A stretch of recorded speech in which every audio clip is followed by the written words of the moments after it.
তিনি বর্তন খুললেন। বর্তন খোলার পরে দেখা গেল একটা ভুনা মাছ। তাফসিরে নুরুল কোরআনে এই আয়াতের তাফসিরে লেখা হয়েছে, বর্তন খুলে দেখা গেল একটা ভুনা মাছ। সকলে বলি সুবহানাল্লাহ। এই ভুনা মাছের এই বর্তন কোথা থেকে এসেছে? সবাই বলি কোথা থেকে এসেছে? এটা কে দিয়েছেন? আল্লাহ দিয়েছেন। একটা ভুনা মাছ, এই ভুনা মাছের সামনের দিকে লবণ রাখা, এক পাশে সিরকা রাখা, এক জায়গায় আমরা যেগুলোকে সলাদ বলি, বিভিন্ন পনির টাইপের আরো অনেক কিছু রাখা, এক পাশে 5টা রুটি রাখা, এই 5টা রুটির পরে এক একটা দ্রব্যাদি রাখা। তার একটা রুটির পরে ছিল গোশত, একটা রুটির পরে ছিল ঘি, একটা রুটির পরে ছিল পনির। সবাই বলে সুবহানাল্লাহ। হযরত ঈসা আলাইহিস সালাতু ওয়াস সালামের উম্মতেরা ওনরা নবীর কাছে একটা দরখাস্ত করে ফেললেন, ইয়া ঈসা ইবনে মারইয়াম হাল ইয়াস্তাতিউ রাব্বুকা, আপনার রব কি সক্ষম? আপনার রব কি সক্ষম? এই সক্ষমতা কি আপনার রবের আছে? কিসের সক্ষমতা? আইয়ুনাজ্জিলা আলাইনা মাইদাতাম মিনাস সামা, আসমান থেকে খানসা ভর্তি খাবার, আসমান থেকে মানে পাত্র ভর্তি খাবার দুনিয়াতে পাঠাবে। এইটা পাঠানোর শক্তি কি আপনার রবের আছে? এটা প্রশ্ন করেছেন ঈসা আলাইহিস সালাতু ওয়াস সালামকে। আমি আপনাদের কাছে জানতে চাই, আল্লাহ তাআলা তারা যে প্রশ্ন করেছে যে পাত্র ভর্তি খাবার আসমান থেকে দুনিয়ায় নাজেল করার সক্ষমতা আমার আল্লাহ পাকের আছে কি নাই? আর আওয়াজ দিতে হবে, আছে কি নাই? সব কিছু করার মালিক কে? সুতরাং প্রশ্ন তারা করেছে। প্রশ্ন করার সঙ্গে সঙ্গে নবী আলাইহিস সালাতু ওয়াস সালাম, হযরত ঈসা আলাইহিস সালাতু ওয়াস সালাম জবাব দিলেন, ক্বালাত্তাকুল্লাহ ইন কুনতুম মুমিনিন। কারণ নবী তো জানেন যে তারা আল্লাহকে পরীক্ষা করতে চাচ্ছে। তা আল্লাহকে পরীক্ষা করতে কে চায়? তার মানে বেঈমানরাই চায়, তাতে ঈমান থাকার কথা না। এই জন্য তিনি বলেন, ক্বালাত্তাকুল্লাহ, হে আমার উম্মতেরা তোমরা আল্লাহকে ভয় করো, ইন কুনতুম মুমিনিন, যদি তোমরা মুমিন হও। তোমরা যা চাচ্ছ এটা কি জানো যে ঈমানের পক্ষের কথা না ঈমানের বিপক্ষের কথা? তো এরপরে তারা তার জবাব দিচ্ছে, ব্যাখ্যা দিচ্ছে, ক্বালু নুরিদু আন নাকুলা মিনহা, হে আল্লাহর পয়গম্বর আমাদের ইচ্ছা কিন্তু খারাপ ছিল না, আমাদের উদ্দেশ্য ভালো ছিল। নুরিদু আন নাকুলা মিনহা, যদি আপনার রব এই খানসা ভর্তি খাবার দিতে যদি সক্ষম হন, পাত্র ভর্তি খাবার যদি তিনি দুনিয়াতে দেন, তাহলে আমরা সেখান থেকে আহার করব, সেখান থেকে খাবার খেয়ে পরিতৃপ্ত হব, ক্ষুধা নিবারণ করব। ওয়াতাতমাইন্না কুলুবুনা, এবং আমরা একটা মনের প্রশান্তি আমরা লাভ করব। অনামাল আন কদ সাদাকতানা, এইবার রহস্যটা তো নিজেদের কথার মধ্যেই বেড়ে গেল। ওয়ানালামা আন কদ সাদাকতানা, এবং আপনার রব যে আসলেই ক্ষমতাধর, আপনার রব যে আসলেই সব কিছু করতে পারেন, এবং আপনি যে আসলেই আল্লাহ পাকের রাসূল, এটাও আমাদের বিশ্বাস হয়ে যাবে।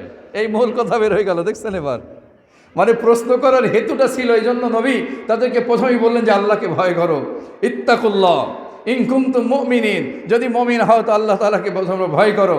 এখন ব্যাখ্যায় তারা বলতেছে, হে আল্লাহ রসুল কেন বললাম ক্বালু নুরিদু আন নাকুলা মিনহা, যদি খাবার এসেই যায় জমিনে, আসমান থেকে খাবার যদি আসে, সেখান থেকে আমরা আহার গ্রহণ করব, খাবার খাবো।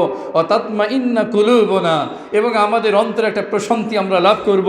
ও না'লামা আন কদ সাদাকতানা, এবং আমরা আপনার রব যে আসলে করতে পারেন, আপনার রব যে শক্তিশালী, সব কিছু করনে বলা যায়, এবং আপনি যে আল্লাহ পাকের আসল রসুল, তো এটার বিশ্বাস আমাদের হয়ে যাবে। ওয়ানাকুনা আলাইহা মিনাশ শাহিদিন, এবং আমরা এই অলৌকিক ঘটনার একটা রাজসাক্ষী হয়ে থাকব। ওয়ানাকুনা আলাইহা মিনাশ শাহিদিন, এই ঘটনাটা যদি আসলেই ঘটে যায়, বলেন তো এটা কি কোনো স্বাভাবিক ঘটনা? এই যদি আল্লাহ আসমান থেকে খানসা ভর্তি পাত্র ভর্তি খাবার দেন, এটি কোনো স্বাভাবিক ঘটনা? এটা অবশ্যই একটা অলৌকিক ঘটনা। বলুন তো ঠিক কি ঠিক না? আমার বাবাজিরা তো তারা তাই বলতেছে, ওয়ানাকুনা আলাইহা মিনাশ শাহিদিন, এই অলৌকিক ঘটনার একটা রাজসাক্ষী আমরা হয়ে থাকব। এরপর তারা যখন দোয়া করলো, ব্যাখ্যা করলো, ঈসা আলাইহিস সালাতু ওয়াস সালাম রাজি হলেন। ঈসা আলাইহিস সালাতু ওয়াস সালাম তাদের কথায় রাজি হলেন। এটা সূরাতুল মাইদার 114 নম্বর আয়াত। قال عيسى ابن مريم اللهم ربنا قال عيسى ابن مريم اللهم ربنا أنزل علينا مائدة من السماء أنزل علينا مائدة من السماء تكون لنا عيدا لأولين وآخرين وآية منك وارزقنا وأنت خير الرازقين। ঈসা আলাইহিস সালাতু ওয়াস সালাম আল্লাহ পাকের কাছে দোয়া করলেন উম্মতের কথা অনুযায়ী, আল্লাহুম্মা রাব্বানা, হে আমার রব, হে আমাদের রব, আনজিল আলাইনা মাইদাতাম মিনাস সামা, তুমি আমাদের উপরে আসমান থেকে পাত্র ভর্তি খাবার তুমি নাজিল করো। তাকুনু লানা ঈদান, যাতে করে এটা হয় আমাদের জন্য একটা ঈদের দিন। লিআউয়ালিনা ওয়া আখিরিনা, এটা পূর্ববর্তী এবং পরবর্তীদের জন্য যেটা একটা ঈদের দিনে রূপান্তরিত হয়। কারণ অলৌকিক একটা ঘটনা ঘটবে যেটা পৃথিবীর ইতিহাসে তেমন নাই, কোনো উম্মাত দাবিও করে নাই, আর কোনো পয়গম্বর এভাবে কোনো রাসূল এভাবে দোয়াও করেন নাই। তো আল্লাহ পাকের কাছে এটা বললেন যে লিআউয়ালিনা ওয়া আখিরিনা ওয়া আয়াতাম মিনকা, এবং তোমার পক্ষ থেকে পৃথিবীর ইতিহাসে একটা নিদর্শন হয়ে থাকবে। আয়াতাম মিনকা, তোমার পক্ষ থেকে এটা হবে একটা নজির, একটা মুজিজা হয়ে থাকবে আজীবনের জন্য। ওয়ারযুকনা, এবং তুমি আমাদেরকে রিজিক দান করো। ওয়া আনতা খায়রুর রাযিকিন, এবং তুমি হলে সবচেয়ে বড় রিজিক দাতা। সবচেয়ে বড় রিজিক দাতা কে? আমাদের রিজিক কে দেন? তো আল্লাহ পাকের পয়গম্বর যখন দোয়া করলেন, দোয়া এবার কবুল না হয়ে পারে নাকি? এবার জনগণ অপেক্ষা করতেছে, ইহুদিরাও আছে, যারা ইসলাম কবুল করছে তারাও আছে। এবার দেখলেন আল্লাহ পাক দোয়া কবুল করার পরে হযরত ঈসা আলাইহিস সালাতু ওয়াস সালাম উম্মতের জন্য যখন দোয়া করলেন, আল্লাহ পাকের কাছে বললেন, হঠাৎ করে দেখা গেল যে আসমান থেকে লাল একটা বর্তন, মাইদা কাকে বলা হয় জানেন? পাত্র ভর্তি খাবারকে মাইদা বলা হয়। এই সূরার নাম কি? যে সূরার তাফসীর হচ্ছে এই সূরার নাম কি? শুরুতে বলেছিলাম সূরার নামকরণ কেন করা হলো বলবো না, শেষে এসে যাবে। এই যে এসে গেল, চাইছে তারা মাইদা। নবীও বললেন রব্বানা আনজিল আলাইনা মাইদাতাম মিনাস সামা। মাইদাতাম মিনাস সামা মানে আসমান থেকে পাত্র ভর্তি খাবার নাজিল করো। তো মাইদা বলা হয় পাত্র ভর্তি খাবারকে মাইদা। তো এই মাইদা দেখতেছেন প্রকাশ্য দিবালোকে আসমান থেকে নামতেছে লাল একটা বর্তন ভরা। সবার সামনে যখন আসলো, খাবারের সুঘ্রাণে বিমোহিত হয়ে যাচ্ছে। আওয়াজ দিয়ে বলি সুবহানাল্লাহ। সকলে সুঘ্রাণে বিমোহিত, কিন্তু খুলবে কে? যখন এই মায়েদা খাবার ভর্তি খানসা যখন আসলো, সঙ্গে সঙ্গে ঈসা আলাইহিস সালাতু ওয়াস সালাম আল্লাহ পাকের কাছে দোয়া করা শুরু করলেন, আল্লাহ পাকের কাছে ইস্তেগফার করা শুরু করলেন, আল্লাহ পাকের কাছে রোনাজারি করা শুরু করলেন। আই আল্লাহ, এর মধ্যে কোনো বিপদ আপদ হবে কিনা? আমি দোয়া করলাম, তারা চাইলেও আমি বলে দিলাম, আল্লাহ পাক গুসা হবেন কিনা? খুব রোনাজারি কান্নাকাটি করার পরে এরপরে তিনি বলতেছেন, তোমাদের মধ্যে সবচেয়ে বেশি ইমানদার যে, সেই খাঞ্চাটা খোলো। মানে এই খাবারটা উল্টাও ঢাকা আছে, নিচে এবং উপরে আবরণ দেওয়া আছে।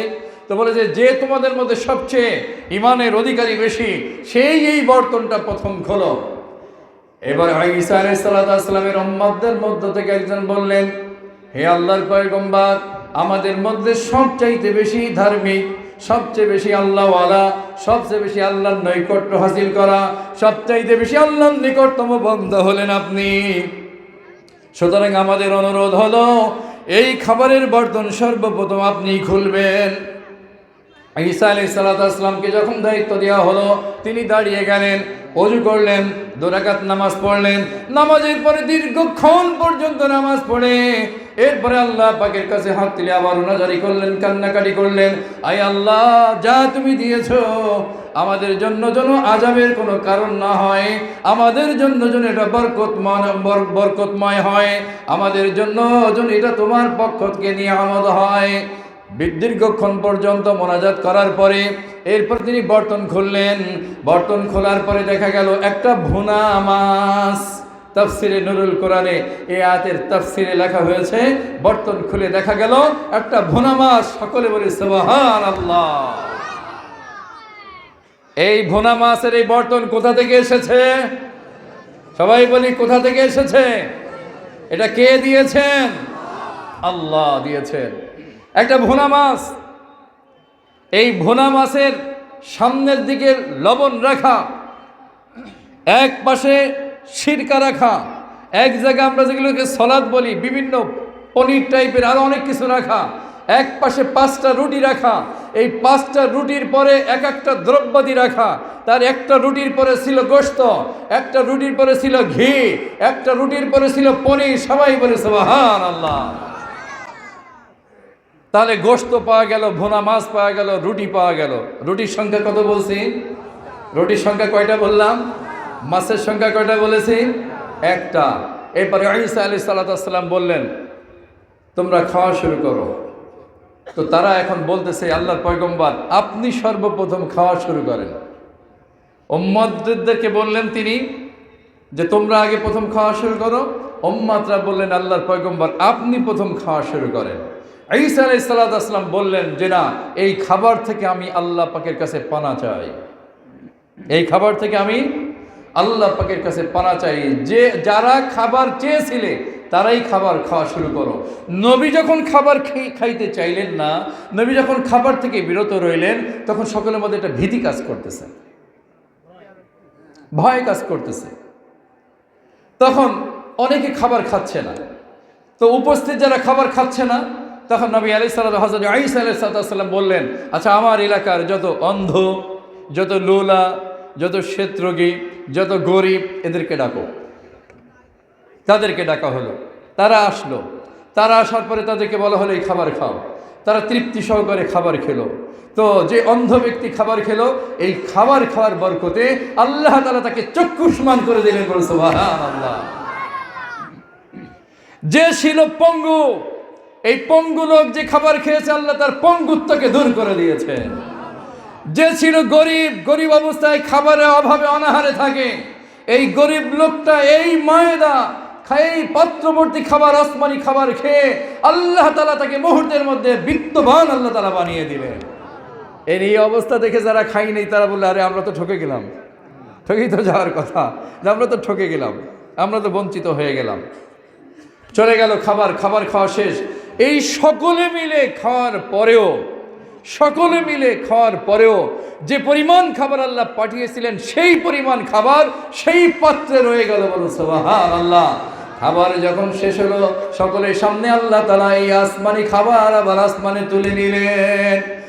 এক নাগাড়ে 40 দিন পর্যন্ত আমার আল্লাহ তাআলা, এক নাগাড়ে 40 দিন পর্যন্ত এই খাবার তার উম্মতকে, আমার আল্লাহ তাআলা আমার নবীর উম্মতকে, আল্লাহ পাকের বান্দা বান্দির জন্য 40 দিন পর্যন্ত দিবালোকে চাষতে রক্তের সময় খাবার আসতো। চাষতে রক্ত শুরু হয় সকাল 9টা থেকে, চাষতে রক্ত শুরু হয় সকাল 9টা থেকে এবং 11টা পর্যন্ত চাষতে রক্ত থাকে। মুফাসসিরিন কিরাম বলেছেন এই চাষতে রক্তেই খাবার আসতো সকলের সামনে প্রকাশ্য দিবালোকে। জনগণের খাবার খাওয়া যখন শেষ হতো, আবার সেই খাবার আল্লাহ তাআলা তুলে নিয়ে নিতেন। এরপরে যখন মানুষ ধনী হলো, গরিবেরা অন্ধ মানুষ ভালো হলো, যারা ওই প্রথম দিন খায় নাই, পরবর্তী দিন যখন খাবার এসেছে, ধনী দরিদ্র, উঁচু নিচু, শিক্ষিত শিক্ষিত, আপামর জনসাধারণ, পরবর্তী দিন থেকে তারা সকলেই আল্লাহ পাকের দেয়া নিয়ামত এই খাবার সকলে তারা খাওয়া শুরু করেছে। বিপরীত কি হলো এবার আসেন। নবী দোয়া করেছিলেন অরযুকনা ওয়া আনতা খায়রুর রাযিকিন, কিন্তু আল্লাহ পাক একটা শর্ত দিয়েছিলেন। ক্বালাল্লাহু ইন্নী মুনাজ্জিলুহা আলাইকুম। আমি তো আগে বলে দিলাম যে খাবার নাজিল হয়ে গেল, কিন্তু খাবার নাজিল করার আগে আল্লাহ পাক একটা শর্ত দিয়েছিলেন। এই শর্তটা এবার শোনাই, তারপরে খাবারের কথা পরে বলি। ক্বালাল্লাহু ইন্নী মুনাজ্জিলুহা আলাইকুম। আমার আল্লাহ তাআলা বললেন নিশ্চয়ই আমি তোমাদের জন্য এই খাবার দিতে পারি, নাজিল করতে পারি। ফামান ইয়াকফুর বা'দু মিনকুম, যদি এই খাবার পাওয়ার পরে, খাবার নাজিল করার পরে যদি তোমাদের মধ্য থেকে কেউ নাফরমানি করে, কুফরি করে, আল্লাহ শর্ত দিয়ে দিলেন ফামান ইয়াকফুর বা'দু মিনকুম ফাইন্নী উআযযিবুহু আযাবা, আমি তাকে মারাত্মক ধরনের সাজা শাস্তি দেব। আল্লাহ বলছেন নাজিল তো করব, আমি করতে পারি, কিন্তু শর্ত আছে একটা, এই খাবার নাজিল হওয়ার পরে, খাবার দেওয়ার পরে এই খাবারের সঙ্গে যদি কেউ বেয়াদবি করে, এই খাবারের সঙ্গে আমার হুকুম মানার ব্যাপারে যদি কেউ বেয়াদবি করে, এমন শাস্তি দেব, পৃথিবীতে এমন শাস্তি আমি আর কাউকেই দেব না। শর্ত করে নিলেন, ফাইন্নি ওয়াযিবুহু আযাবান লাউ আযিবুহু আহাদাম মিনাল আলামিন। এমন শাস্তি তাদেরকে দেব যেই শাস্তি পৃথিবীতে আর কাউকে আমি কোনোদিন দেব না। তার মানে এক্সেপশনাল শাস্তি। খাবারও যেমন অলৌকিক আলাদা, এই অলৌকিক খাবার এক্সেপশনাল খাবার, শাস্তিও হবে ঠিক সেই ধরনের। আল্লাহ শর্ত করে নিলেন আগে। তো খাবার আসলো, সবাই খাচ্ছে। এখন 40 দিন এক নাগাড়ে খাবার এসছে।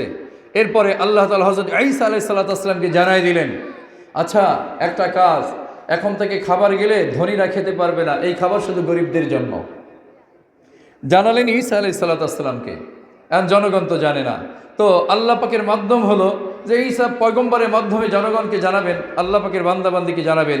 ঈসা আলাইহিস সালাম জানাই দিলেন জনগণকে, এই খাবার আগামীকাল থেকে যে খাবার আসবে, এই খাবারের হকদার শুধু গরিব, ধনীরা খেতে পারবে না। একটা মাসালা জেনে নেন, মান্নতের খাবার কিন্তু শুধু গরিবদের জন্য। মান্নত, আপনি মান্নত মেনেছেন আমার বাচ্চা যদি সুস্থ হয় তো আমি মসজিদে মুসল্লিদেরকে একবেলা খাওয়াবো, তো একবেলা খাওয়াবেন, এটা মসজিদের সবাইকে খাওয়াতে পারবে না, গরিবদের খাওয়াবেন। আমি একটা গরু দান করবো মাদ্রাসায়, তো এই গরু দান করলে খাবে কারা? বলে এটা গরিবরা খাবে, ধনীরা খেতে পারবে না, মান্নতের জিনিস। তো এখানে নবীকে জানাই দিলেন আল্লাহ তাআলা যে খাবার আসবে এটা গরিবরা খাবে। নবী যখন জানালেন, জানানোর সাথে সাথে দুইটা ভাগ হয়ে গেল, কানাকানি শুরু হলো। নবী এমন কথা কেন বললো? আমরা খাচ্ছিলাম, খুব ভালোই তো লাগতেছিল, তো এখন বড় লোকদের খেতে দেবে না, এটা কি নবী আলাদা করে চালাকি করলেন কিনা, যে নবী আমাদের খেতে দেবেন না, গরিবরা খাবে, এটা কেমন হলো? তো নবী যখন জানালেন এই খাবার ধনীরা খেতে পারবে না, গরিবরা খাবে, কানা ঘোষা শুরু হয়ে গেল। আমার আল্লাহ এই খবর রাখেন কি রাখেন না? অহুয়া মাআকুম আইনামা কুনতুম আল্লাহু বিমা তা'মালুনা বাসীর।